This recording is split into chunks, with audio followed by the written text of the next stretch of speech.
रखे जाने का इम्कान। डीजल की कीमत 82 पैसे कम होकर 286.51 से 286.51 रुपए फी लीटर हो सकती है।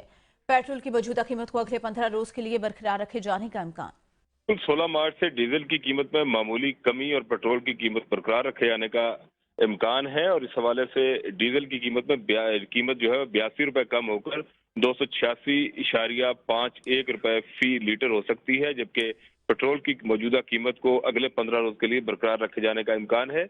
नई कीमतों का इतलाक 16 मार्च से होगा और पेट्रोल और डीजल पर हुकूमत जो है 60 रुपए फी लीटर जो है वो पेट्रोलियम डेवलपमेंट लेवी जो है पहले से वसूल कर रही है और पेट्रोल पर प्रीमियम $12.15 फी बैरल और हाई स्पीड डीजल पर 6.5 रुपए फी बैरल जो है बरकरार रखे जाने का इम्कान है, जबकि एक्स रिफाइनरी पेट्रोल की कीमत 196.23 से बढ़कर 197.3 रुपए फी लीटर हो सकती है।